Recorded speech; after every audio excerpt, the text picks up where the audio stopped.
আসসালামু আলাইকুম রহমতুল্লাহি ওবরকাতু। আলহামদুলিল্লাহ, সমস্ত প্রশংসা আল্লাহ তালার, যিনি আমাদেরকে অতি ভালোবেসে, অতি যত্ন সহকারে, অতি স্নেহ করে তৈরি করেছেন। আলহামদুলিল্লাহ, আলহামদুলিল্লাহ আলা কুল্লি হাল। আমরা আমাদের জীবনে তিনটি বড় মহা ভুল করেছি। নাম্বার ওয়ান, যে ভুলটি হলো আমরা শুধু ইসলাম ধর্মকে একটা গতানুগতিক একটা ধর্ম বলে মনে করেছি। নাম্বার দুই, আমরা আল কোরআনুল করিমকে অন্যান্য ধর্মের পুস্তকের মতো একটা পুস্তক বলে মনে করেছি।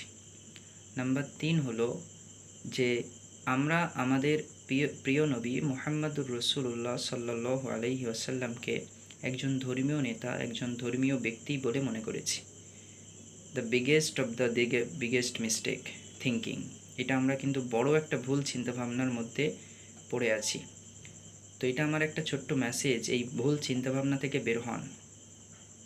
আপনি আপনার প্রত্যেকটা কাজে এটা ফিট করুন, এটা ইসলাম বলেছে কি না, এটা কোরআন বলেছে কি না, এবং সেটা আল্লাহ নবী সাল্লাল্লাহু আলাইহি সাল্লাম করেছেন কি না।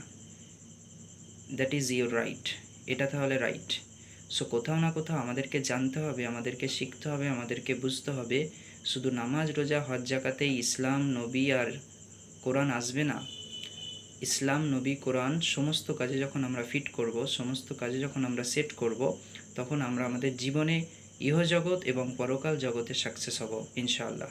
তো আল্লাহ তাআলা যেন আমাদের এই তৌফিক দেয়, সেই বোঝার ক্ষমতা দেয়, সেই বোঝার দক্ষতা দেয়, সেই বোঝার হিকমা দান করে, যেন আমরা এই তিনটে স্টেপকে আমরা যেন অলওয়েজ যেন আমরা কাজে লাগাতে পারি আমাদের জীবনের সাথে রিলেটেড করে।